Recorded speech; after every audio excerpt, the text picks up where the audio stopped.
UAE has blamed the Sudanese armed forces for the attack on the home of its ambassador in Khartoum, but the military has blamed the Rapid Support Forces (RSF) militia, which it claims is backed by the UAE.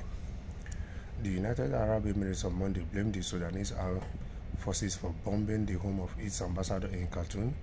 The UAE's foreign ministry said in a statement that the attack on its ambassador's residence in the Sudanese capital has caused extensive damage to the building.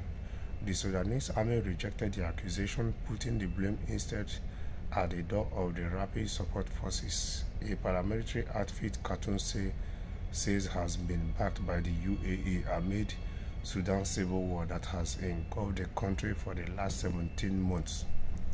The oil-rich UAE's foreign ministry was quoted by official VAM news agency as saying that it strongly condemned the heinous attack that had targeted the residency of the UAE head of mission in Khartoum by a Sudanese armed aircraft, which resulted in extensive damage to the building.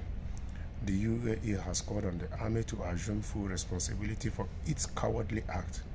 It said, describing it as a flagrant violation of the fundamental principle of the inviolability of diplomatic premises.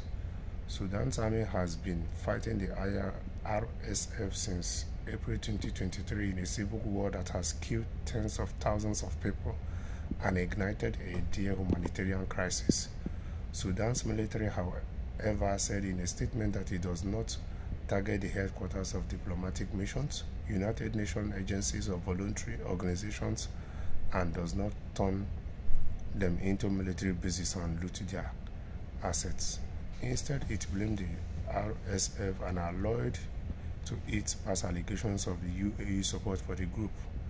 The only one that carries out these heinous and coward actions is the terrorist rebel militias RSF, supported in committing all this by countries known to the world.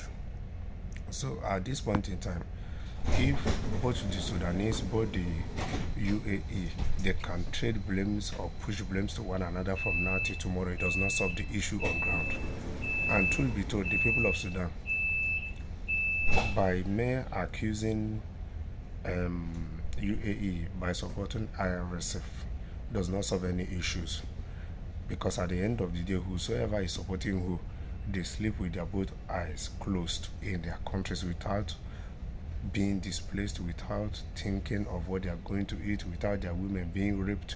So it is left both for the Sudanese army, for the IRSF, for them to sit on a round table. The country that is being destroyed is their own country.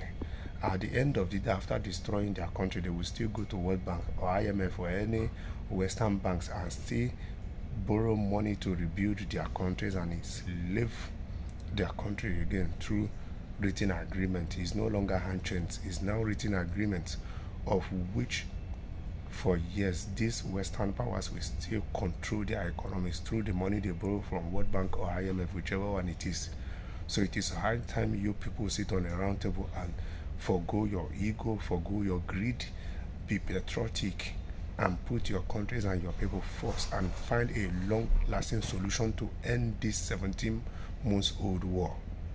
Because at the end of the day, the country belongs to both the Sudanese army and the IRSF and the average Sudanese people.